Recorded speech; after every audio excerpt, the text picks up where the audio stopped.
हमारे चैनल को सब्सक्राइब करने के लिए सब्सक्राइब बटन पर क्लिक करें और हर वीडियो की नोटिफिकेशन पाने के लिए बेल आइकन पर क्लिक करें। Thank you. और जो लोग ऑनलाइन सानू सुन रहे हैं इस प्रचार में प्रीचिंग ਉਹ ਬਲੈਸ ਨੂੰ ਪਾਣ ਔਰ ਤੁਸੀਂ ਵੀ ਬਲੈਸਿੰਗ ਨੂੰ ਪਾਓ सब जन तारीफ करांगे। हालेलुया हालेलुया तारीफ हो तेरा धन्यवाद परमेश्वर जो ऑनलाइन सुन रहे हैं परमेश्वर उनके लिए प्रार्थना करते हैं खुदावंदा उनके जीवन में ब्लेस हो परमेश्वर ब्लेसिंग है यीशु के सामर्थी नाम से और वचन के द्वारा वो छुटकारा पाए यीशु के सामर्थी नाम से। और जो लोग चर्च में मुझे सुन रहे हैं परमेश्वर चर्च में तेरे वचन को सुन रहे हैं इन पे भी तेरा अनुग्रह तेरी कृपा हो खुदावंदा और इनके जीवन से बंधन टूटे यीशु के सामर्थी नाम से और जो वचन को सुने और उसको चलने वाले और उसको मानने वाले बन जाए। और खुदावन तूने कहा कि जो मुझसे प्यार करता हूँ मेरे वचनों को सुनता भी है और मानता भी है परमेश्वर जो सचमुच वचनों को मानने वाले बने यीशु के सामर्थी नाम से। हर शैतानी शक्ति को मैं यीशु के सामर्थी नाम से पवित्र आत्मा की भस्म करने वाली आग लगाता हूँ। होली गॉस्ट भैया यीशु के सामर्थी नाम से। और रबा शबा आपके दिल हृदय खुल जाएं यीशु के सामर्थी नाम से। परमेश्वर आपको आत्मिक समझ दे ताकि आप वचनों को समझ पाएं और उस पर चलें यीशु के सामर्थी नाम से। लॉर्ड सबरबा शखलबा शमधीरबा शखलबा पवित्र आत्मा जी हम आपकी गाइडेंस को आपकी प्रेजेंस को और आपकी मदद को चाहते हैं परमेश्वर। लबो सखरबा शबलबा पवित्र आत्मा जी अपनी मर्जी के द्वारा कार्य करें। लबो शखा जैसा आप चाहते हैं जैसा आप सुनाना चाहते हैं और जैसा आप चाहते हैं कि ये लोग सुने परमेश्वर ऐसा इनको प्रेरित कर परमेश्वर। लबो शखा रबा और अपने दास को ऐसे वचन देना परमेश्वर की जो वचन है इनके जीवन में बोया जाए और परमेश्वर 1000 गुना फल को लेके आए परमेश्वर और इनका फल बना रहे परमेश्वर। लखू बराबर शबल बराबर हालेलुया मांगते यीशु के सामर्थी नाम से आमीन हालेलुया। तो किन्ने जन अपनी बाइबल दे नाल आए हालेलुया। लॉकडाउन तो बाद बाइबल घरे रह गई है बाइबल नहीं भुलनी हैगी बाइबल तो एक हथियार है साडा हालेलुया। सो बाइबल लैके आनी है हुण मैं जिस तरह मैं पहले दस रहा सीगा हुण वो समा नहीं रहा कि असीं बाइबल पढ़ीए भाएं ना पढ़ीए ते काम चलदा जाऊगा दुआ करिए भाएं ना करिए काम चलदा जाऊगा। हुण परमेश्वर दे घर विच आना ते परमेश्वर दे कोलों ब्लैसिंग नूं प्राप्त करना ते शैतान दे नाल लड़ना हुण ओना आसान नहीं रह गया जिन्ना कि ये पहले समय दे विच सी। हुण परमेश्वर दे घर विच आना शैतान नाल जंग लड़ना ते अपनियां बरकतां अपनियां ब्लैसिंग नूं ते अपने अधिकारां नूं प्राप्त करना ओना आसान नहीं रहा। हुण तुहानूं मेहनत करनी पेगी अपने आराम नूं तुहानूं की करना पेगा छड्डना पेगा। सारी जिंदगी आराम किया मैं 25 साल दा हां 24-25 साल की उम्र लंघी मेरी फ्री थी जो मैं आराम किया हसिया खेडिया हर तरह का आनंद मानिया जिंदगी का। लेकिन अगर मैं अपनी जिंदगी अगले आने वाले सालों में मैं चाहना है कि ये जी मेरी जिंदगी आ ब्लैसड होए परमेश्वर के नाम के मैं वधा मिनिस्ट्री ग्रो करे और मैं परमेश्वर के नाम के वधा तो मैनू अपने आराम नूं की करना पेगा छड्डना पेगा। और जिस तरह एक फौजी जो हुंदा आ हालेलुया।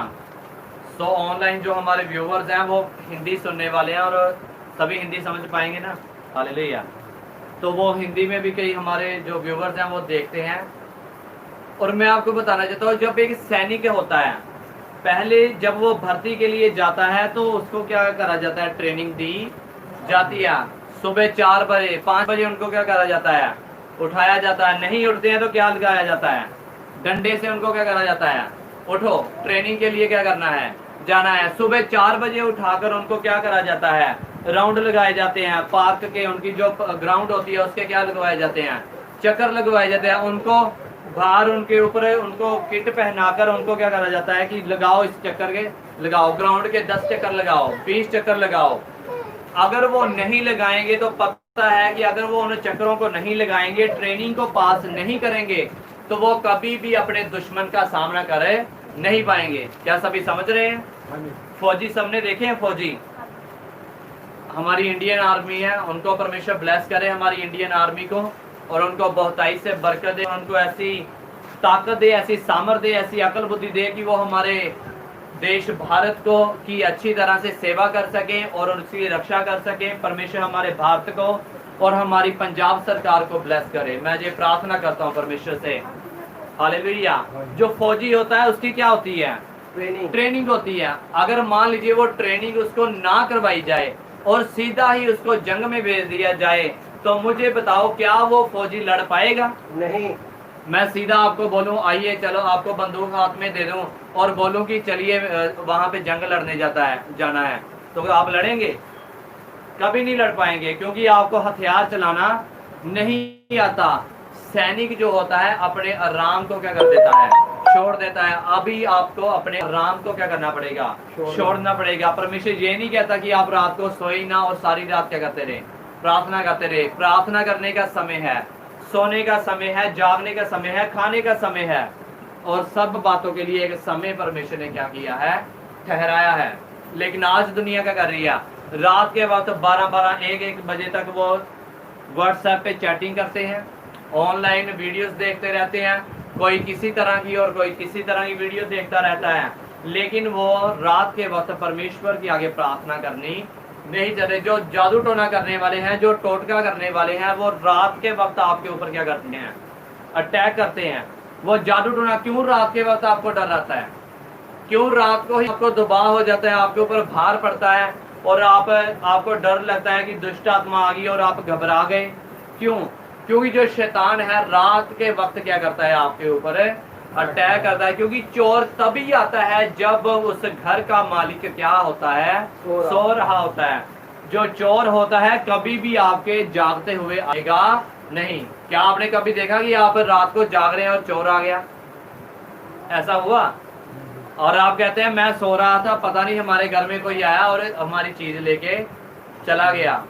हमारे पड़ोसी के घर में सभी जने सो रहे थे और कोई आया और उनकी गाड़ी चुरा के ले गया। चोर तभी आता है जब आप क्या कर रहे हैं? सो रहे होते हैं। तो इसलिए सोना नहीं है, शरीर में सोना है लेकिन आत्मा में भी सोना नहीं है। आज मसीही लोगों की आत्माएं सोई हुई है। मुझे बड़ा दुख लगता है, मुझे बड़ी परेशानी होती है कि आज मसीही लोग जो हैं गरीबी में दिन बिता रहे हैं और उनके घर बार अच्छे नहीं है। ब्लेसिंग के लिए, छोटी छोटी ब्लेसिंग के लिए तरस रहे हैं कि परमेश्वर उनके घरों को ब्लेस करे, उनके कारोबार अच्छे चले, बीमारियों से आजाद हो रहे। तो कितनी दुखदायक बात है कि परमेश्वर के लोग और परमेश्वर की निज प्रजा आज क्या है? गरीबी में है। छोटी छोटी चीज के लिए, झगड़े के लिए प्रार्थना करा रहे हैं। पास्टर जी मेरे घर में क्या है? झगड़ा है। हस्बैंड वाइफ में क्या है? झगड़ा है। सास बहू में क्या है? झगड़ा है। बच्चों में क्या है? झगड़ा है। और छोटी छोटी बेदुखी बातों के लिए वो क्या प्रार्थना लाइन में लगे रहते हैं, क्योंकि उनको वचन की समझ नहीं है। उनके जीवन में ब्लेसिंग को शैतान वो ज्यादा देते हैं, लेकिन वचन को शैतान अपने जीवन में देते नहीं है। इस वचन जो बाइबल है, परमेश्वर का जो वचन है, कितने जन मानते हैं कि ये परमेश्वर का वचन है? हालेलुया। हालेलुया। ये बाइबल किसका वचन है? परमेश्वर का। या किसी पास्टर का है या किसी आदमी का है? किसका है? ये बाइबल किसने दी हमें? परमेश्वर ने। परमेश्वर ने दी है। और लिखा है आदि में वचन था, वचन परमेश्वर के साथ था और वचन ही परमेश्वर था। तो ये क्या लिखे हुए हैं? शब्द वचन लिखा हुआ है। वचन ही क्या है? परमेश्वर है। अगर आप वचन को पढ़ रहे हैं तो आप परमेश्वर की दी हुई बातों को क्या कर रहे हैं? पढ़ रहे हैं। ये जो बातें परमेश्वर ने इस वचन में बोली हैं, जो कहा है, ये परमेश्वर ने अपने मुख से कहा है।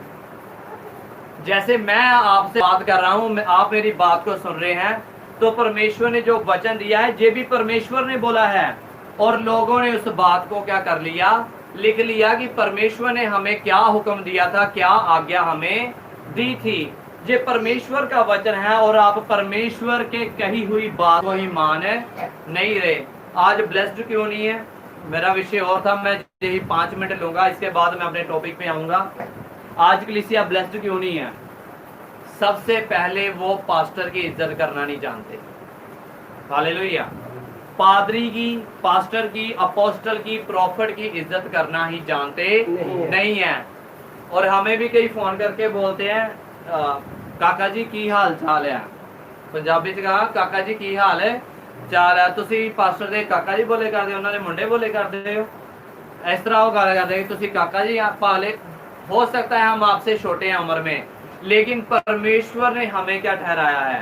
दास ठहराया। अगर आप दास को दास नहीं कह सकते, पास्टर को पास्टर नहीं कह सकते, तो कैसे आप ये कह सकते हैं कि वही पास्टर आपके लिए प्रार्थना करे?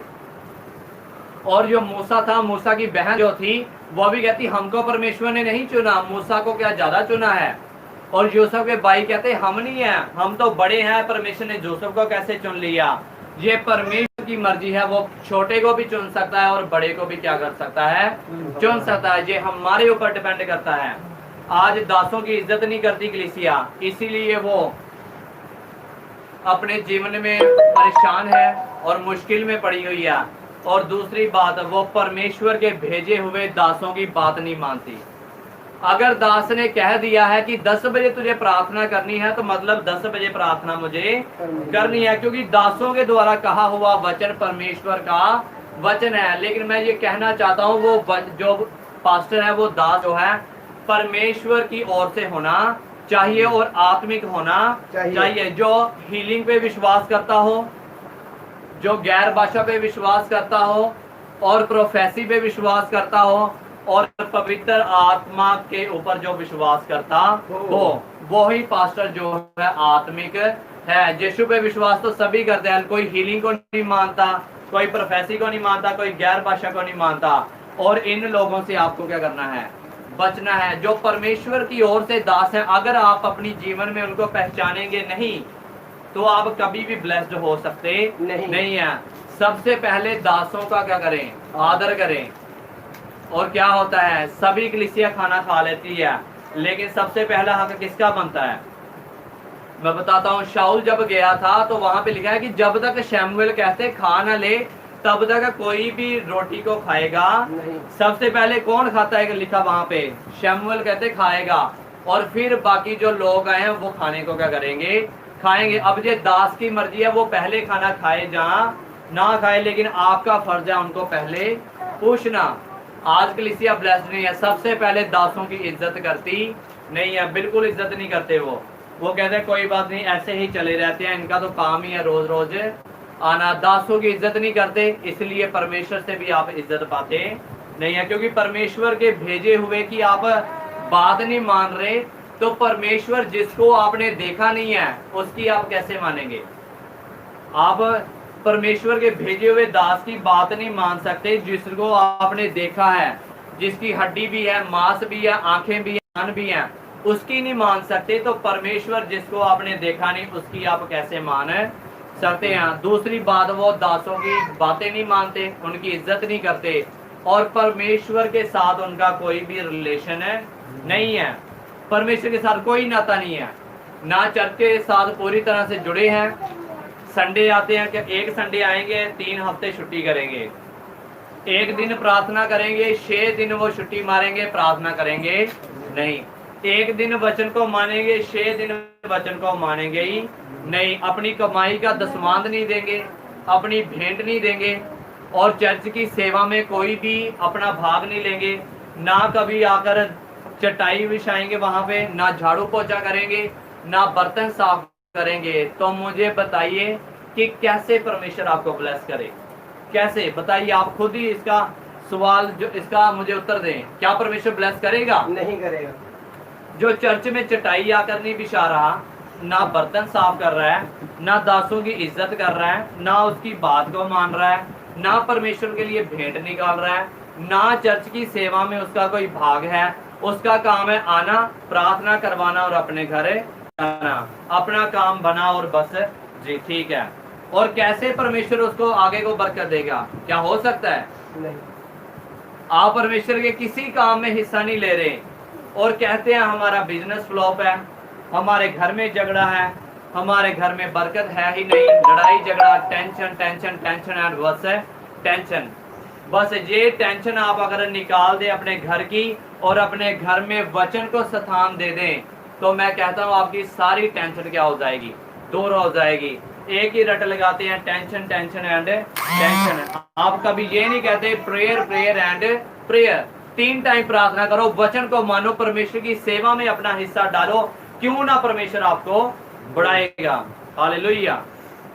अगर आप बढ़ना चाहते हैं, सबसे पहले जो उसको आपने देखा है, परमेश्वर के दासों की इज्जत करना क्या कर दें?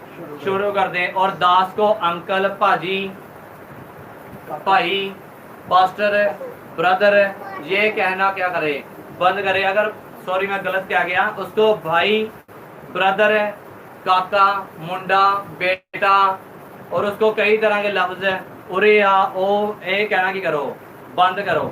पास्टर को पास्टर कहना क्या कर दो, शुरू कर दो। सबसे बढ़िया है आप उसको क्या बोले, दास बोले, परमेश्वर का दास, यीशु का दास आप बोलेंगे, सबसे क्या है उत्तम है। जब सबसे बढ़िया आप हमें बोले यीशु के क्या हैं, चेले हैं। हम यीशु के क्या हैं, चेले हैं।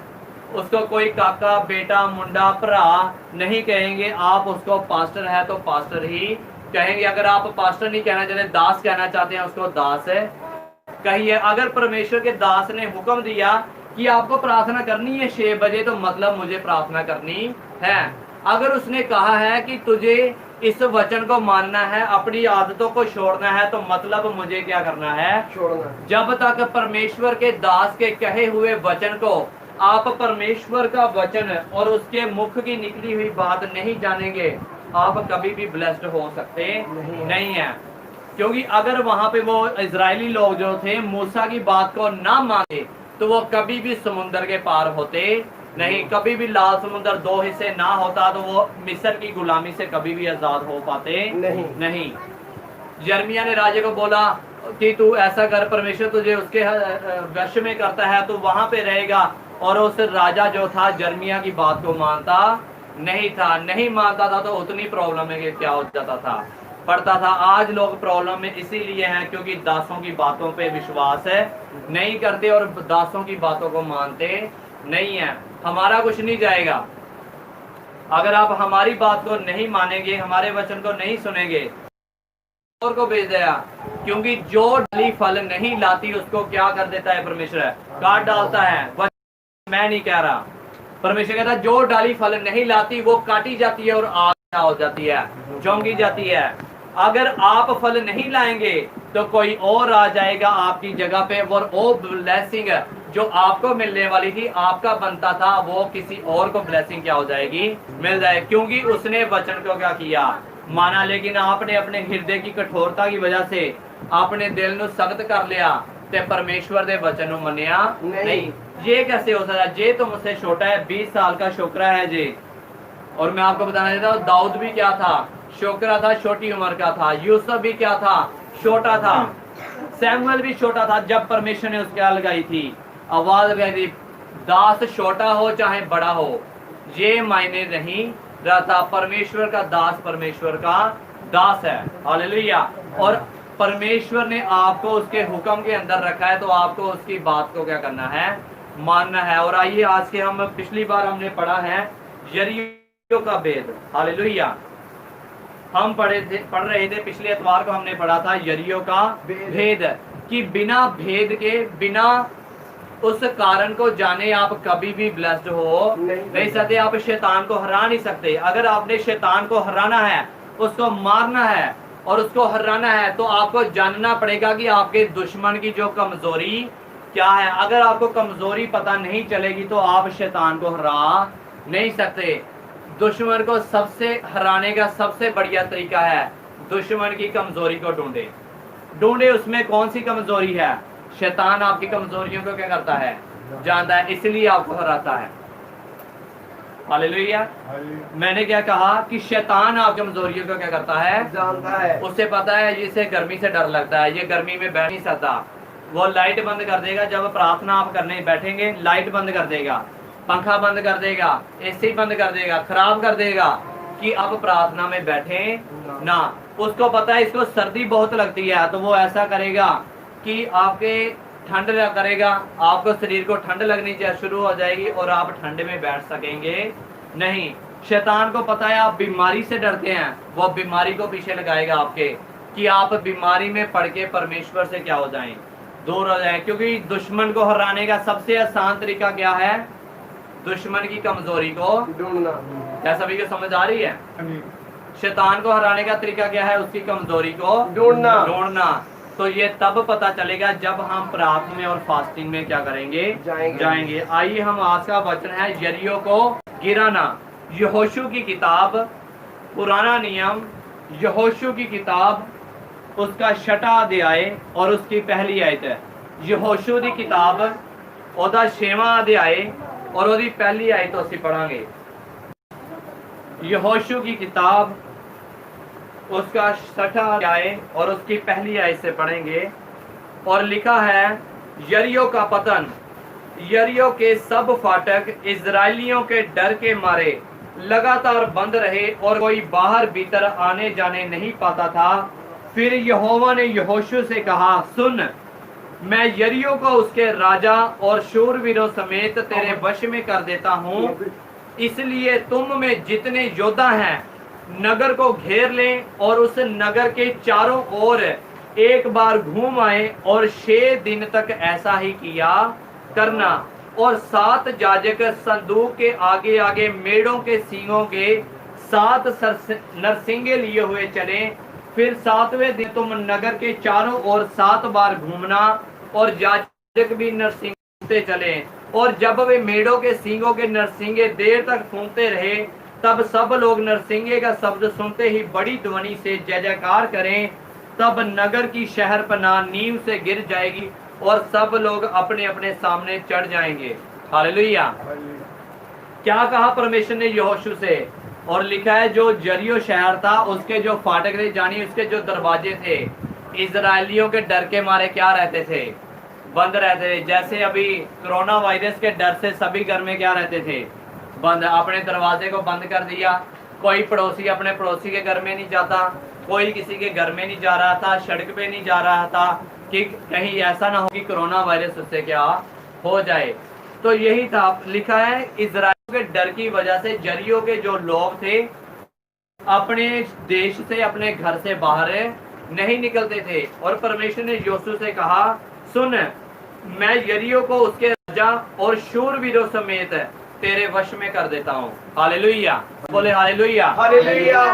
परमेश्वर ने शैतान को आपके वश में कर दिया है। हालेलुया। हालेलुया। बोले अपने पड़ोसी से कि शैतान को परमेश्वर ने मेरे वश में कर दिया है। शैतान को परमेश्वर ने मेरे वश में कर दिया।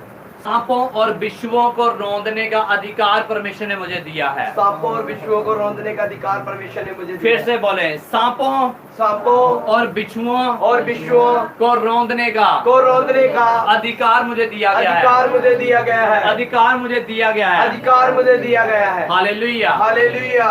अब आपकी मर्जी है, सांप से जहाँ डरें, जहाँ उसको मारें, जहाँ उसको ऊपर क्या करें, अधिकार डलें। अब आप विश्वों से अब आपकी मर्जी है कि आप विश्वों और सांपों से डरना चाहते हैं, जहाँ उनके ऊपर अधिकार करना चाहते हैं। आज इंसान जानवरों के गुलाम है।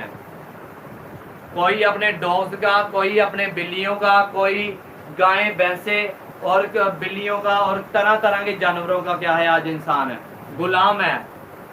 कोई अपने घरों में कुत्ते पाल रहा है और अब इंसान से भी ज्यादा कुत्तों को क्या करता है, प्यार करता है। और बिल्लियों को अब मनुष्यों से ज्यादा क्या करता है, प्यार करता है। वो बेड पे सोते हैं, उनको खाना दिया जाता है, क्योंकि शैतान ने उनकी बुद्धि को क्या कर दिया है, भ्रष्ट कर दिया। अगर जो बेड बिस्तरे हैं वो जानवरों के लिए बनाए गए हैं, तो मनुष्यों के लिए क्या बनाया गया है? परमेश्वर ने पशुओं को बनाया है कि वो जमीन पर ही रहें। उनका जो स्थान है वो परमेश्वर ने जमीन पर रखा है।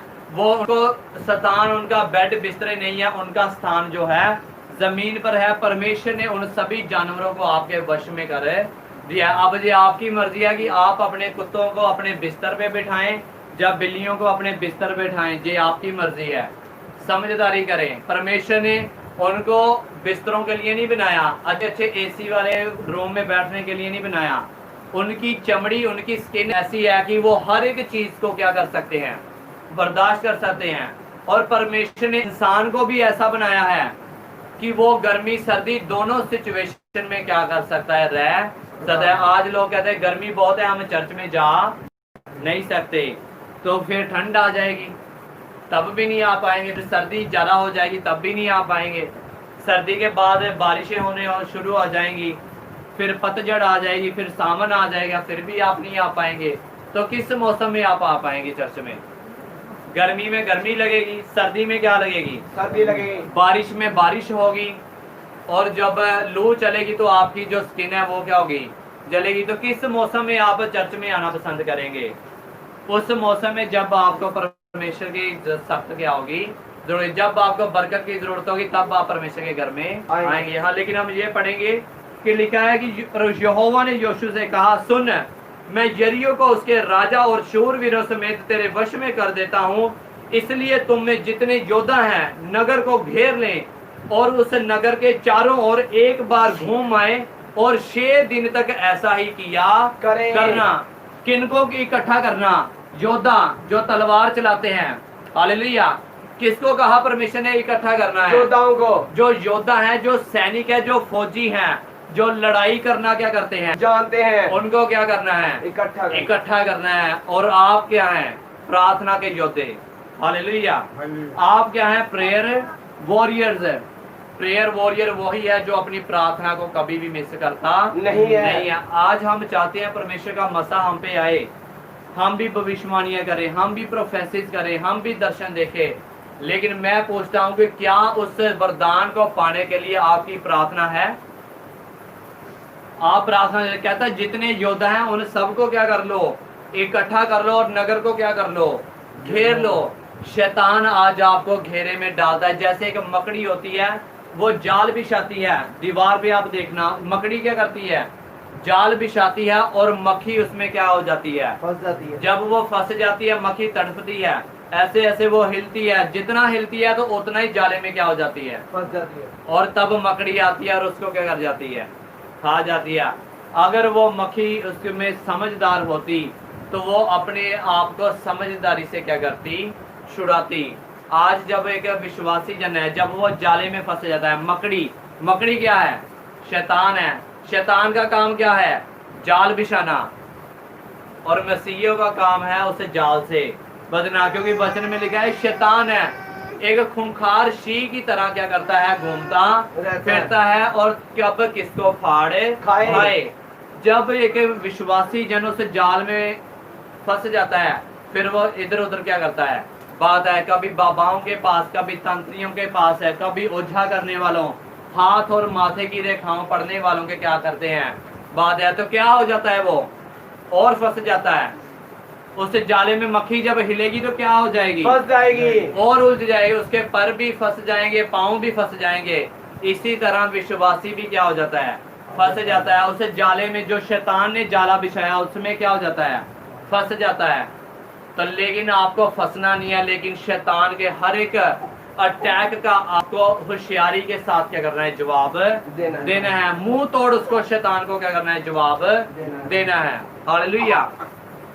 और सबसे पहले अगर आप अपने जीवन में जरियो क्या है? आपके जीवन में बीमारी हो सकती है। जरियो की दीवार जो है एक बीमारी हो सकती है। आपका बिजनेस फ्लॉप हो सकता है।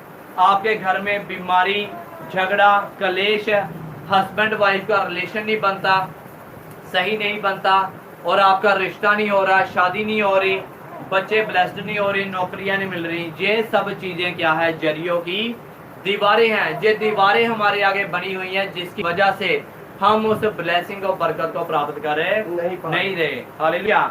और उन्होंने कहा कि एक बार घूम आए और 6 दिन तक ऐसा ही क्या करना। यीशु परमेश्वर ने कहा कि तुम यरीहो के आगे क्या लगाना? चक्कर लगाना। ना तुम उसको कुछ बोलोगे, ना उसको तलवार चलाओगे, लेकिन यरीहो का क्या लगाना है? आपने चक्कर लगाना। मतलब क्या है? ये क्या है मतलब? इसका मतलब है 6 दिन आप प्रार्थना करें। आप संडे के दिन आते हैं, 6 दिन प्रार्थना करें। आप पहले दिन आपने प्रार्थना की, कुछ नहीं बना, यरीहो की दीवार नहीं गिरी, आपकी बीमारी नहीं गई, आपका बिजनेस नहीं चला, आपको नौकरी नहीं मिली, आपका रिश्ता नहीं बना। दूसरे दिन प्रार्थना करें, फिर भी नहीं बना। तीसरे दिन प्रार्थना करें, फिर भी नहीं बना। 5 दिन, 6 दिन, 4 दिन, 5 दिन, 6 दिन आप प्रार्थना की, लेकिन यरीहो की दीवार वैसी की वैसी बनी रही और नहीं गिरी। लेकिन लिखा है 7वें दिन उन्होंने क्या किया? मैं पढ़ूंगा। और लिखा 15वीं आयत से अब जब हम पढ़ेंगे, लिखा है फिर 7वें दिन वे बड़े तड़के उठकर उसी रीति से नगर के चारों ओर 7 बार घूम आए। केवल उसी दिन वे 7 बार घूमे। तब 7वीं बार जब याजक नरसिंगे फूंकते थे, तब योशू ने लोगों से कहा, जय जयकार करो, क्योंकि यहोवा ने ये नगर तुम्हें दे दिया है और नगर और जोश उसमें है। यहोवा के लिए अर्पण की वस्तु ठहरी। केवल रहाब वेश्या और जितने उसके घर में हो वे जीवित छोड़े जाएं, क्योंकि उसने हमारे भेजे हुए दूतों को छिपा रखा है। और तुम अर्पण की हुई वस्तुओं से सावधानी से अपने आप को अलग रखो, ऐसा न हो कि अर्पण की गई वस्तु ठहराकर बाद में उसी अर्पण की वस्तु में से कुछ ले लो और इस प्रकार इजरायली शामनी को भ्रष्ट करके उसे कष्ट में डाल दो। और लिखा है आगे, जब आप पूरा पढ़ेंगे, लिखा है जब वो 7 बार घूम आए तो उन्होंने जय जयकार के जब नारे लगाए तो क्या हुआ, जो शहर पनाह थी नींव से लेकर ऊपर तक क्या हो गई, ढह गई। हालेलुया। शहर पनाह क्या हो गई, ढह गई। वो दीवार क्या हो गई, टूट गई। हालेलुया। आज विश्वासी एक दिन चर्च में आता है, प्रार्थना करते हैं, कुछ नहीं होता, कहता नहीं मैं दोबारा चर्च में जाऊंगा नहीं। नमान कोड़ी ने कहा मैंने डुबकी लगाई है, मैंने उसमें नहाया हूं एक बार है, मेरा कोड तो गया ही नहीं है। हालेलुया। 7 का जो मतलब पर बाइबल में दिया हुआ है, 7 का मतलब है कंप्लीशन, फुलनेस, यानी कि संपूर्ण होना। हालेलुया। बोले 7 का मतलब क्या है, संपूर्ण। संपूर्ण। 7 का मतलब क्या है, संपूर्ण। संपूर्ण, फुलनेस, कंप्लीशन, यानी कि पूरा करना और पूरा हो जाना, और फुलनेस यानी कि भरपूर होना। क्योंकि परमेश्वर ने जब जिस पृथ्वी की सृष्टि की थी, इस पूरे संसार की सृष्टि, उसने 6 दिन में सारी पृथ्वी को बनाया और सब चीजें बनाई, और 7वें दिन को क्या किया, परमेश्वर ने आराम किया और कहा सब कुछ क्या हुआ, पूरा हुआ। और यीशु मसीह क्रूस पे था, तब भी यीशु मसीह ने 7 जो कलमे हम जिसे बोलते हैं उसने क्या करा था, बोले थे। 7 जो स्पेशल जो वर्ड्स थे परमेश्वर ने क्या करे थे, तो सलीब के ऊपर क्या करा था, बोले थे और कहा सब कुछ क्या हुआ, पूरा हुआ। 7 का जो मतलब है उसका बाइबल के अब हम अध्ययन करेंगे तो उसका मतलब निकलता है कंप्लीशन, यानी कि पूरा होना और भरपूर होना। हालेलुया। एक बार आप चर्च में आते हैं, एक संडे चर्च में बीमारी नहीं गई, आप दूसरे बार चर्च में आए, 2 बार नहीं गई, 3 बार आए, 4 बार आए, 5 बार आए, 6 बार आए, और 7वें दिन आपकी बीमारी जाने वाली है यीशु के सामर्थ्य। हालेलुया। हालेलुया। अगर 1 बार नहीं गई, 2 बार नहीं गई, तो क्या उन्होंने फेरे लगाने छोड़ दिए? नहीं। आप पढ़िए, उन्होंने क्या किया, एक दिन चक्कर लगाया और अपने घर में आकर क्या हो गए, बैठ गए। दूसरे दिन फिर वो उठे और चक्कर लगा के अपने घर में क्या हो गए, बैठे। क्या जरियो के जो लोग थे उसका ठट्ठा नहीं करते होंगे, अरे ये रोज घूम के जाते हैं, कुछ करते तो है नहीं, ना ये तलवार चलाते हैं ना तीर चलाते हैं, और ये क्या कर रहे हैं। आपका भी लोग क्या करेंगे, मजाक उड़ाए, अरे ये बहन रोज चर्च जाती है, रोज इतने संडे हो गए इसको चर्च जाते, अभी तक बरकत मिली नहीं है। जरियो के लोग भी उनको क्या करते होंगे, ठट्ठा करते होंगे। लेकिन वो 1 दिन घूमे, 2 दिन घूमे, 3 दिन घूमे, 4, 5 और 6 दिन वो ऐसा करते रहे। लेकिन 7वें दिन उन्होंने क्या किया, हालेलुया, लिखा तड़के उठकर, हालेलुया, तड़के का मतलब बहुत सुबह उठकर उन्होंने क्या किया, उस शहर के क्या लगाए, 7 चक्कर। लेकिन आज विश्वासी सुबह को उठना चाहता ही नहीं है। अगर वो इजरायली लोगों ने उस शहर को जीतना था, वो कब उठे, सुबह। हालेलुया। कब उठे, सभी बोले कब उठे, वो तड़के सुबह। सुबह लिखा है, बहुत सवेरे को क्या करे, वो उठे।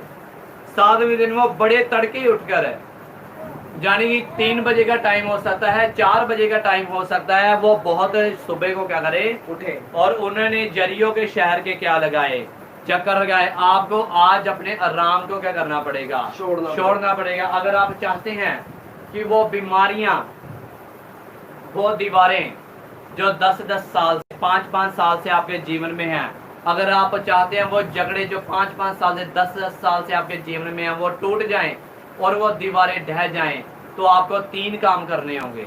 हालेलुया।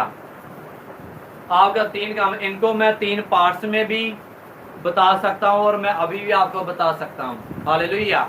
आपको 3 काम करने होंगे। सबसे पहला काम है, आत्मा में क्या होना है, आपको तैयार होना है। हालेलुया। आत्मा में क्या होना है, तैयार होना है। आत्मा की रीति से तैयार होना है, और मानसिक रीति से आपको क्या होना है, तैयार होना है। दूसरा है, शारीरिक तौर से आपको क्या रहना है, तैयार। वो क्या हुए थे, सुबह सुबह क्या करे थे, उन्होंने उठे। उनको जगाइए, बुआ जी उठ जाइए। हालेलुया। सोना नहीं है, जागते रहना है। हालेलुया। सोएंगे तो शैतान क्या करेगा? अटैक करेगा। अटैक करेगा। जागते रहो क्योंकि दुल्हा यीशु आ रहा। जागते रहो, शरीर में और आत्मा में क्या करो? जागते रहो। क्या सभी को समझ आ रही है? सबसे पहला क्या काम करना है? आत्मा में क्या होना है? तैयार होना है। आत्मा और मानसिक तौर से हमें क्या होना है? तैयार रहना है। दूसरा रीति है शारीरिक तौर से हमें क्या होना है? तैयार होना है। हालेलुया। शरीर, अगर आत्मा तैयार है, शरीर काम नहीं करेगा तो कैसे उसको करेंगे आप? शारीरिक तौर पे भी हमें क्या रहना है? तैयार रहना। और तीसरा है परमेश्वर का वचन और परमेश्वर की आज्ञा, प्लानिंग ऑफ गॉड। परमेश्वर के वचन के द्वारा हमें क्या करना है? लड़ना है। तीन चीजें मैंने आपको बताई। सबसे पहले आपको अपनी आत्मा और अपने माइंड को क्या करना है? तैयार करना है। तैयार करना है। दूसरे, उसके बाद आपने अपने शरीर को क्या करना है? तैयार करना है। उसके बाद आपको परमेश्वर के वचन के क्या लेना है? सहारा लेना है। परमेश्वर के वचन के ऊपर क्या करना है? चलना है। जब आप इन तीनों चीजों को करना शुरू करेंगे, हालेलुया। मैं आपको बताना चाहता हूँ, अगर मान लीजिए मैंने कोई अच्छा पकवान बनाया, मैंने खीर बनाई है, उसकी दूध वाली खीर बनाई है, मैं आपको कहता हूँ कि ये लीजिए बहन, खा लीजिए, बहुत अच्छी खीर मैंने क्या करी है, और आप कहते हैं नहीं मेरा मन कर रहा नहीं है, मैं घर से खाना खा के आई हूँ, मेरा अभी दिल कर रहा नहीं है। आपका दिल नहीं कर रहा है तो आप खीर खाएंगे? नहीं खाएंगे। जितनी मर्जी अच्छी बनी हो, बादाम उसमें, बादाम, पिस्ता, काजू, सब कुछ उसमें डाला हो, दूध भी बढ़िया डाला है 50 रुपए किलो वाला, और चावल भी बासमती वाले डाले हों, आपका दिल नहीं कर रहा तो क्या आप खाएंगे? नहीं खाएंगे। बताइए मुझे। जो बीमार व्यक्ति होता है तो क्या उसको कहते हैं कि खा ले भाई, खा ले, तू खिचड़ी खा ले, सूप पी ले, कहता मेरा दिल कर रहा। दिल नहीं करेगा तो अच्छी सी अच्छी चीज भी खाने को आपका दिल करेगा। आप कहेंगे नहीं, जितनी मर्जी अच्छी खीर बनी है लेकिन मैं खाऊंगा नहीं। देसी घी के लड्डू होंगे तो भी आप खाएंगे नहीं, क्योंकि आपका दिल क्या है? कर नहीं रहा। दिल आपका क्या है? नहीं मान रहा। आपका दिल नहीं कर रहा कि मैं उस देसी घी के लड्डू को क्या करूं? खाऊं। आज लोग पंजाबी कहते बलैती घ्यो दी मिठाई खाना चाहते हैं, लेकिन देसी घ्यो दी मिठाई खाना नहीं चाहते। हालेलुया। अगर आपका देसी घी के लड्डू खाने को दिल नहीं चाह रहा तो आप कभी भी इसको खाएंगे नहीं। अगर आपका अंदर से मन, आपकी आत्मा तैयार नहीं होगी कि मुझे इस मुसीबत से बाहर आना है, मैंने शैतान को हराना है, तो आप कभी भी शैतान को हरा पाएंगे नहीं। सबसे पहले अपने आप के मन को क्या करना है? तैयार करना है। मन यानी कि आत्मा। आत्मा क्या है आपका? मन है कॉन्शियस माइंड, जो सब कॉन्शियस माइंड है आपका, वो क्या है? आपकी आत्मा है। आपने सोचना है कि हाँ बहुत देर होगी। हालेलुया। कितने जन अपनी मुश्किलों से परेशान हैं? हालेलुया। हाथ खड़ा करें, इसमें शर्माने की कोई बात नहीं। कितने जन अपनी मुश्किलों से परेशान हैं? बीमारी से, लाचारी से, झगड़े से, गरीबी से, सब जन परेशान हैं। क्या आपका दिल नहीं चाहता कि मैं इस बीमारी से, लाचारी से आ जाऊं, बाहर आ जाऊं? हालेलुया। चाहता है ना? सबसे पहले अपनी आत्मा को क्या करना है? तैयार करना है। उसके बाद लिखा है अपने शरीर को क्या करना है? तैयार करो। आपका दिल तो चाहता है कि मैं इस बीमारी से क्या आ जाऊं? बाहर आ जाऊं। इस दुष्ट आत्मा से मैं क्या हो जाऊं? आजाद हो जाऊं। मेरा कारोबार चले, मेरे बच्चे जो हैं नौकरियों में लग जाए, और मेरा रिश्ता हो जाए, मेरा अच्छा विवाह जीवन हो। आपका दिल तो चाहता है, लेकिन शरीर को आपने तैयार किया नहीं है। आत्मा को तैयार करना है, उसके बाद अपने शरीर को क्या करना है? तैयार करना है। वचन में लिखा है, क्या लिखा 15वीं आयत में? उन्होंने तड़के उठकर क्या किया? यरीहो के 7 चक्कर लगाए। आज आप चाहते तो हैं बरकत लेना, लेकिन शरीर के द्वारा मुंह से परमेश्वर का धन्यवाद करना नहीं चाहते। इस जबान को, इस मुंह को आप इस्तेमाल करना नहीं चाहते। दिल तो करता है अच्छी अच्छी वस्तुएं मिले, दिल तो करता है परमेश्वर हमें बरकत दें, लेकिन प्रार्थना करना नहीं चाहते, वचन पढ़ना नहीं चाहते, हुक्म मानना नहीं चाहते। हालेलुया। अगर आप शरीर से परमेश्वर का धन्यवाद नहीं करेंगे और इसको आप परमेश्वर के काम में नहीं लेकर आएंगे तो आप जिंदगी में ऐसे ही चलता रहेगा, लेकिन कभी भी आप उस बरकतों, ब्लेसिंगों को प्राप्त कर पाएंगे नहीं। ये मेरे वचन नहीं, ये परमेश्वर के क्या है? वचन है। परमेश्वर कहता है, परमेश्वर को अपने सारे प्राण, अपने सारी बुद्धि, और अपने सारे दिलो जान से क्या कर, परमेश्वर को प्रेम कर। हालेलुया। किससे कहता है परमेश्वर? अपने पूरे प्राण से, अपनी आत्मा से, अपनी बुद्धि से, अपने तन मन से परमेश्वर से क्या रख, प्रेम रख। जानी तेरी आत्मा तो तैयार है, लेकिन शरीर से भी तूने परमेश्वर क्या करना है, धन्यवाद करना है। ताली बजाना आज लोग नहीं चाहते। चर्च में बोला जाता है बहन ताली लगाओ, भजन हो रहा है ताली बजाओ, तो ताली बजाना नहीं चाहते। बोला जाता है परमेश्वर का धन्यवाद करो मुंह से, और आवाज निकल रही है, आवाज नहीं निकलती।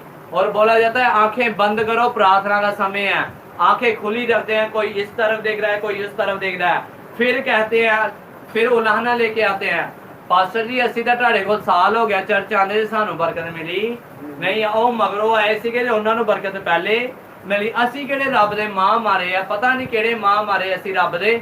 ਰੱਬ ਸਾਡੀ ਸੌਂਦਾ ਹੀ ਨਹੀਂ, ਰੱਬ ਸਾਡੀ ਸੌਂਦਾ ਹੀ ਨਹੀਂ। ਅਸੀਂ ਪਤਾ ਨਹੀਂ ਕਿਹੜੇ ਰੱਬ ਦੇ ਮਾਂ ਮਾਰੇ ਆ। ਮਾਂ ਨਹੀਂ ਮਾਰੇ ਤੁਸੀਂ, शैतान ने मत मारी हुई है।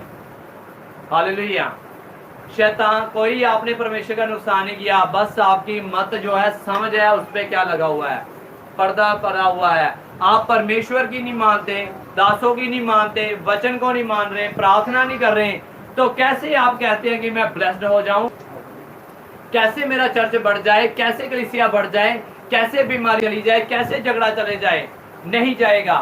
जब तक आप परमेश्वर के साथ सही नहीं है, तब तक कुछ भी आपकी जिंदगी में सही होगा नहीं। आप कहते हैं मेरी जिंदगी में बिजनेस सही नहीं चल रहा, मेरा वैवाहिक जीवन सही नहीं चल रहा, नौकरी सही नहीं चल रही, घर सही नहीं चल रहा, कैसे सही चलेगा? क्या आप परमेश्वर के साथ सही हैं? भेंट आप नहीं देते, दसवांध आप नहीं निकाल रहे, चर्च में लगातार आप नहीं आते, चर्च में सेवा में आप अपना हाथ नहीं बढ़ाते। और कितने जन हैं जिन्होंने देखा है कि इस चर्च की क्या हुआ है, तरपाल क्या हुई है, फटी हुई है, किसी को ध्यान नहीं है। इस चर्च का 5,000 बिल आया इस महीने का, लॉकडाउन के बाद है। क्या किसी ने पूछा फोन करके कि पास्टर जी चर्च का बिल भी आया होगा? और कभी किसी ने पूछा? कभी ये नहीं, कभी किसी ने पूछा कि चर्च में दरी क्या हुई है, फटी हुई है। पर पास्टर जी क्यों ना हो कि हम सभी भेंट दें और इस दरी को क्या करें, ले लें, चादर को ले लें। और पंखा जल गया था मींह की वजह से, ये दोनों पंखे जल गए थे, और एक चल नहीं रहा था, एक पूरी तरह से जल गया था। क्या किसी ने पूछा कि पास्टर जी कलीसिया आएगी, गर्मी में बैठेगी, चर्च में तो पंखा नहीं है, चर्च में ठंडा पानी पीने को नहीं है, बिजली का बिल देने वाला है? कभी कोई किसी से पूछता नहीं है। हमने अपने खुद की कमाई से इस चीजों को क्या करा है, किया है, तो बरकत किसको मिलेगी? हमें ही मिलेगी। हमने लगाए पैसे तो बरकत किसको मिलेगी? क्योंकि जो बोएगा उस वही काटेगा, जो बोएगा वही क्या करेगा, काटेगा। अगर हम अपने ही दान वरदान अपने दानों से, अपनी कमाई से देते जाएंगे तो बरकत भी किसको मिलेगी?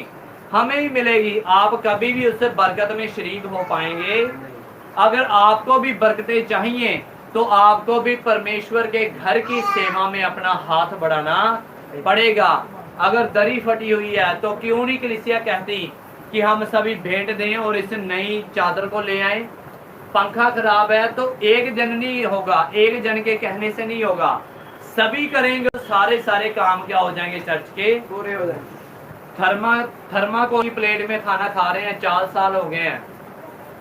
कई चर्च में लगातार आ रहे हैं, इस भवन में आ रहे हैं, 4 साल हो गए, थर्माकोल में क्या कर रहे हैं पास्टर जी? खाना खा रहे हैं। कभी किसी ने ये नहीं कहा कि मैं घर से, मेरे पास 10 थालियां हैं घर में, एक थाली मैं घर के चर्च में क्या करूं, ले जाऊं, इस्तेमाल की हुई। चाहे आप यूज्ड थाली ले आए, यानी जो आपके घर में है वही थाली आते, नई नहीं थी आपके पास है, जो घर में आप इस्तेमाल कर रहे थे वही थाली आप ले आते, एक गिलास ले आते, एक थाली ले आते और एक चमचा इसमें क्या करते, लेकिन परमेश्वर के घर में ले आता कि परमेश्वर मेरे पास नए लेने के पैसे नहीं है, मेरे पास ये थी, मैं आपके घर में क्या करा, ले आया। कभी किसी ने नहीं कहा कि इस घर में क्या बर्तन है, नहीं है। और कभी किसी ने नहीं पूछा कि इस घर में परमेश्वर के घर का जो बिल है वो कहाँ से जाता है, हम अपनी कमाई से देते हैं। जो आप इस संडे को भेंट देते हैं, वो भेंट जो है वो सारी की सारी हमारे किराए में क्या हो जाती है, खर्च हो जाती है।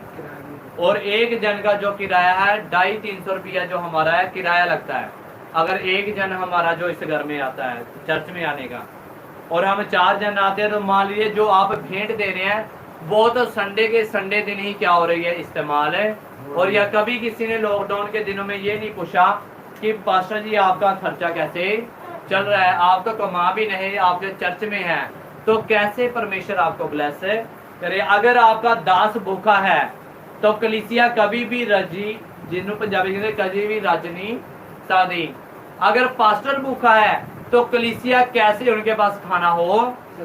अगर एलिया वहां पे रोटी नहीं खाता तो उस विधवा औरत के घर में कभी भी आटा नहीं आता। अगर वहां पे वो एलिया को भूखा रहने देती तो वो एक रोटी खाती और उसका बच्चा खाता और वो खुद खाती और उसके बाद उनके खाने के लिए कुछ भी होता नहीं। आज पास्टर भूखा रह जाए तो रह जाए, कोई बात नहीं। चर्च में पंखा है या नहीं है, हमारे घर में होना चाहिए।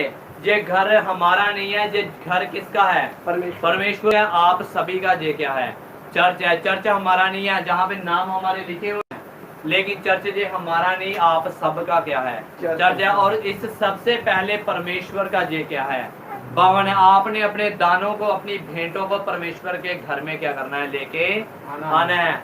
और कई चीजें होती हैं जो आप चर्च में जब झाड़ू लगाते हैं, पोछा लगाते हैं और दरियों को बिछाते हैं, तब परमेश्वर के दूत इस जगह पे क्या होते हैं, मौजूद होते हैं। आपको देखते हैं, जब वो देखते हैं कि ये बहन है बड़े सेवा के साथ, बड़े दिल के साथ यहाँ चर्च में सेवा कर रही है, तो परमेश्वर कहता है क्यों ना मैं इसके दुख को क्या कर दूं, दूर कर दूं।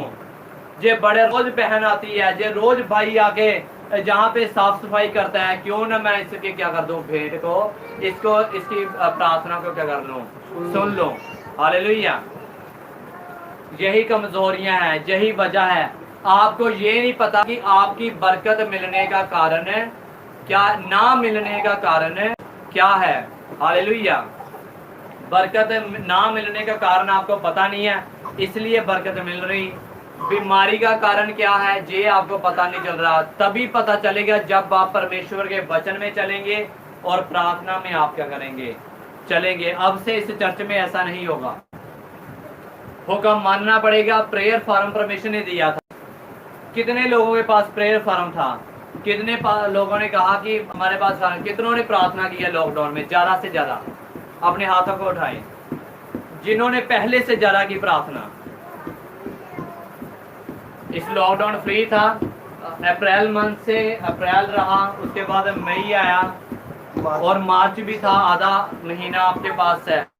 और कितनी प्रार्थना आपने की, चर्च में आने का आपका टाइम नहीं लगता था और आपने कहा चर्च में हम आ नहीं सकते, मैं काम करता हूँ, करती हूँ, चर्च में मैं लेट आता हूँ। कितने जनों ने लॉकडाउन में प्रार्थना की, कितने जनों ने 21 फास्ट रखे, कितने जनों ने महीना महीना फास्ट रखे। घर में खाना नहीं था, सुबह का दिन आप व्रत रख सकते थे, उसमें फास्टिंग कर सकते थे, एक वक्त का खाना आप क्या कर सकते थे, खा सकते थे। क्या परमेश्वर उन व्रतों की, उन फास्टिंग की आपको ब्लेसिंग ना देता? देता। हालेलुया।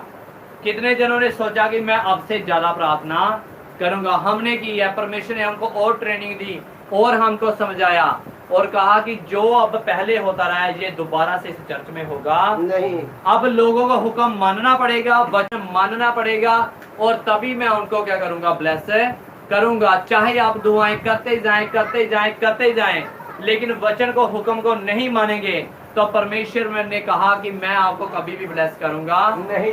जो मैंने हुक्म दिए हैं उसको मानोगे तभी मैं आपकी जिंदगी में क्या करूंगा, कार्य करूंगा। आप कहते हैं ब्लेसिंग नहीं मिलती, मेरे काम नहीं बन रहे, और मैं पूछता हूँ आप चर्च के साथ जुड़े ही नहीं हैं। चर्च लगातार आप नहीं आ रहे, भेंट आप नहीं दे रहे, ऑनलाइन मीटिंग आप नहीं देखते, प्रार्थना आप नहीं करते, तो बताइए कैसे आपकी जीवन में फलवंत आएगी, कैसे आपके जीवन में फल आएगा, कैसे आप ब्लेस होंगे। आज मसीही लोग बहुत परेशानी में, दुख में हैं और मुझे इस बात का दुख है कि मसीही लोग परमेश्वर से दूर हैं और दुखों परेशानियों में पड़े हुए हैं, क्योंकि उनको यही नहीं पता कि वो परमेश्वर से दूर हो गए हैं, इसलिए परमेश्वर का हाथ उनके ऊपर नहीं है। जैसे इजरायली लोगों ने कुड़कुड़ाया परमेश्वर के साथ विश्वासघात किया और परमेश्वर ने उनको उनके दुश्मनों के हाथ में कर दिया। क्या आप भी आज यही चाहते हैं कि शैतान आपके ऊपर फतह पाए? अगर नहीं चाहते तो आज ही परमेश्वर के सामने घुटने टेक कर अपने बीते समय के लिए माफी मांगे और परमेश्वर से बोलें कि परमेश्वर मुझे क्षमा कर, आगे को मैं तेरी ही ओर देखूंगा और तेरे ही वचनों पर मैं क्या करूंगा? चलूंगा। और मैं परमेश्वर अपने आराम को छोड़ूंगा और तेरी ही आज्ञा को करूंगा, मानूंगा। चाहे दुख हो चाहे सुख हो, मैं तेरी ही आज्ञा को करूंगा, मानूंगा। इसको मैं अगले संडे एक्सप्लेन करूंगा कि आत्मा में तैयार हमको कैसे होना। आज का जो मेरा टॉपिक था, मैंने कहा था यरीहो को क्या करना है? गिराना है। यरीहो तभी गिरेगी जब आप आत्मा से तैयार हो जाएंगे, शरीर से तैयार हो जाएंगे और परमेश्वर के वचन में तैयार हो जाएंगे। हालेलुया। आप नोट कर लें अपनी डायरी में जो सुन रहे हैं। सबसे पहले तैयार होना है आत्मा में। सभी बोले सबसे पहले किसमें तैयार होना है? आत्मा में। दूसरा किसमें तैयार रहना है? शरीर में। और तीसरा परमेश्वर के वचन में। आत्मा तैयार है, शरीर क्या है? दुर्बल है, उसमें कमजोरी है। लेकिन शरीर को भी आपने क्या करना है? तैयार करना है, क्योंकि आत्मा जो है अकेली प्रार्थना कर सकती। मेरी रूह को निकाल के यहाँ पे खड़ा कर दें, क्या रूह की आवाज को आप सुन पाएंगे? किसकी आवाज को सुन पाएंगे? शरीर की। आत्मा मेरे अंदर है, शरीर है, तो मैं दोनों से जब प्रार्थना करूंगा तो परमेश्वर मेरी आवाज को क्या कर लेंगे? सुन लेंगे। और तीसरा परमेश्वर के वचन से, वचन को मानकर वचन के बीच में से आपने क्या करनी है? प्रार्थना करनी है। तब आप यरीहो की दीवारों का क्या कर पाएंगे? गिरा पाएंगे। लिखा उन्होंने जय जयकार के नारे लगाए और यरीहो की जो दीवार थी नींव से लेकर ऊपर तक क्या हो गई? गिर गई। हालेलुया। जब आप आत्मा में तैयार हैं, शरीर में तैयार हैं और वचन में तैयार है, तब कोई यरीहो की दीवार आपका सामना करे नहीं पाएगी यीशु के सामर्थी नाम से। हालेलुया। आप जीतेंगे, चाहे वो यरीहो की दीवारें 10 हो, चाहे 10-10 सालों से हो, चाहे वो 1000-1000 फुट की हो, वो हर एक यरीहो की दीवार गिरा दी जाएगी यीशु के सामर्थी नाम से। हालेलुया। क्योंकि परमेश्वर ने आपके मुंह में, आपकी जबान में वो सामर्थ को रखा है कि जब आप बोलेंगे तो वो यरीहो की दीवार क्या हो जाएगी? गिर जाएगी। हालेलुया। क्या किया उन्होंने? जय जयकार के क्या लगाए? नारे लगाए। क्या उन्होंने तलवार चलाई? बड़े वचन को पढ़िए जरा, उसमें क्या उन्होंने लिखा? तलवार चलाई, जहाँ तीर चलाए उन्होंने, जहाँ बॉम्ब गिराए, क्या किया उन्होंने? अपने जबान से जय जयकार के क्या करे? नारे लगाए। आपकी जबान में परमेश्वर ने कहा मौत भी है और आपकी जबान में क्या है? जिंदगी भी है। अब आपकी मर्जी है, अपने आप को शराब दे जाने हैं या अपने आप को जिंदगी के लायक बनाना है। परमेश्वर कह रहा है आपका काम बनेगा। आप कहते हैं ये काम हो ही सकता नहीं है। कभी भी परमेश्वर के खिलाफ मत बोलें। परमेश्वर का वचन कहता है आप ब्लेस्ड होंगे। आप कहते रहते हैं मुझे बरकत नहीं मिली, बरकत नहीं मिली, मैं नहीं ब्लेस्ड होऊंगा, मैं नहीं ब्लेस्ड होऊंगा। आप परमेश्वर के खिलाफ क्या कर रहे हैं? भविष्यवाणी कर रहे हैं। तो परमेश्वर के खिलाफ बोलने वालों को परमेश्वर खुद क्या करता है? सामना करता है। क्योंकि लिखा है वो अपने बैरियों का क्या करता है? सामना करता है। जब आप परमेश्वर के खिलाफ बोलेंगे तो आप परमेश्वर के क्या बन जाते हैं? दुश्मन। मान लीजिए कोई मेरे खिलाफ बोल रहा है तो वो मेरा क्या है? दुश्मन है। अगर मेरे भले की बात कर रहा है तो मेरा क्या है? वो साथी है, मित्र है मेरा। तो आप परमेश्वर के खिलाफ बोल रहे हैं तो परमेश्वर के आप क्या हैं? फिर दुश्मन बन जाते हैं। तो परमेश्वर अपने दुश्मनों का क्या करता है? सामना करता है। मैं इसको अगले संडे इसको एक्सप्लेन करूंगा। आत्मा में कैसे तैयार होना है, शरीर में तैयार होना और वचन में क्या होना है? तैयार होना है। आपको इन वचनों को समझना है। सबसे पहले क्या करना है? आत्मा में तैयार, अपने दिल को, अपने मन को क्या करना है? कई रहना सिचुएशन के साथ अपने आप को क्या कर लेते हैं? ढाल लेते हैं कि कोई नीचे बीमारी है तो कोई नहीं, चली जान दो, काम किया चलेगा। था गरीबी है तो कोई नहीं, पे आएगी तो चली जाएगी। मैं तुहानू दसना चाहना गरीबी कभी भी जाएगी ਜਦੋਂ तक तुसी परमेश्वर के घर विच बीजोगे नहीं, अपने दसवांध परमेश्वर के घर च नहीं लियाओगे, सेवा विच अपना हिस्सा नहीं पाओगे, ते कदी भी तुसी अपने घर विच फाइनेंशियल बरकत नूं कदी भी तुसी देख नहीं सकदे। ਲਿਖਿਆ ਕਿ ਜਿਹੜਾ ਦੂਸਰੇ ਦੀ ਖੇਤ ਨੂੰ ਸਿੰਚਦਾ ਆ ਉਹਦਾ ਵੀ ਖੇਤ ਕੀ ਹੋਏਗਾ ਸਿੰਚਿਆ ਜਾਵੇਗਾ। ਜਿਹੜਾ ਪਰਮੇਸ਼ਵਰ ਦੇ ਘਰ ਦੇ ਵਾਸਤੇ ਭੇਂਟ ਦਿੰਦਾ ਆ ਪਰਮੇਸ਼ਵਰ ਵੀ ਉਹਦੇ ਕੰਮਾਂ ਨੂੰ ਕੀ ਕਰੇਗਾ ਰਾਹ ਨੂੰ ਕਰੇਗਾ। ਖੋਲੇਗਾ। ਜਦੋਂ ਤੁਸੀਂ ਪਰਮੇਸ਼ਵਰ ਦੇ ਕੰਮਾਂ ਵਾਸਤੇ ਦੇਣਾ ਸ਼ੁਰੂ ਕਰ ਦੇਗੋ ਤੇ ਪਰਮੇਸ਼ਵਰ ਵੀ ਤੁਹਾਡੇ ਕੰਮਾਂ ਵਾਸਤੇ ਦੇਣਾ ਕੀ ਕਰ ਦੇਗਾ ਸ਼ੁਰੂ कर देगा। परमेश्वर तानु ब्लेस करे ना वचना दे द्वारा। और यरीहो की दीवारों को गिराना है हमने, जो 5-5 साल से 10-10 साल से हमारे ऊपर शराब है, बंधन है, बीमारी है, लाचारी है, उसको हमने क्या करना है गिराना है। हालेलुया। बोले मैं आत्मा में तैयार रहूंगा, मैं आत्मा में तैयार रहूंगा, हर वक्त मैं आत्मा में तैयार रहूंगा, हर वक्त मैं आत्मा में तैयार रहूंगा, और मैं शरीर में भी तैयार रहूंगा, और मैं शरीर में भी तैयार रहूंगा, और मैं शरीर में भी तैयार रहूंगा। हालेलुया। क्या सभी का ध्यान है? मैं शरीर में क्या रहूंगा? शरीर में क्या रहूंगा? शरीर में क्या रहूंगा? आपकी बात मेरी बात आ रहा है अभी भी सबसे। आत्मा में क्या रहना है? शरीर में क्या रहना है? और वचन को परमेश्वर के क्या करना है? मानना है। हालेलुया। अगर आप वचन को इनको मानेंगे तो आप ब्लेस्ड होंगे। और मैं आपको बताना चाहता हूँ 5 साल जो प्रार्थना करता है, हालेलुया, वेद की बात बता रहा हूँ, जो 5 साल प्रार्थना करने वाला व्यक्ति है और एक जो वचन के जो ज्यादा महत्वता देता है, 2 साल आप वचन को ज्यादा माने और एक 5 साल प्रार्थना कर ले और 2 साल परमेश्वर के वचन को ज्यादा मान ले, तो मैं कहता हूँ जो वचन मानने वाला है वो प्रार्थना करने वाले से भी आगे चला जाएगा। हालेलुया। हालेलुया। वचन को जब आप मानेंगे, उसको पहला स्थान देंगे, तो आप ब्लेस्ड होंगे उन लोगों से जो 5-5, 10-10 साल से प्रभु में चल रहे हैं, क्योंकि परमेश्वर के वचन को आपने ज्यादा महत्वता दी है। परमेश्वर आपको ब्लेस करे इन वचनों के द्वारा। और आपके लिए प्रार्थना करते हैं।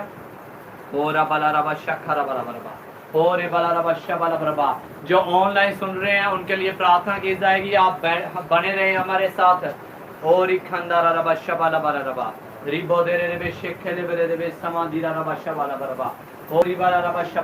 जो वचन परमेश्वर इन्होंने सुना है, जिसको मानने पाए और सुनने पाए परमेश्वर, और सुने और उसको माने और उस पर चलने पाए यीशु के सामर्थ्य नाम से। और हर एक यरीहो की दीवार गिरा दी जाए यीशु के सामर्थ्य नाम से। और वो नींव से लेकर जड़ से लेकर ऊपर तक गिर जाए परमेश्वर। जो लोग सुन रहे हैं उनको मैं ब्लेस करता हूँ यीशु के सामर्थ्य नाम से। हर बीमारी, हर लाचारी, हर झगड़े यीशु के सामर्थ्य नाम से आपको छोड़े और जाए यीशु के सामर्थ्य नाम से। हर बीमारी आपके शरीर को छोड़े और जाए यीशु के सामर्थ्य नाम से। हर अधिकार की शक्ति, हर शैतानी कुव्वत आपके जीवन से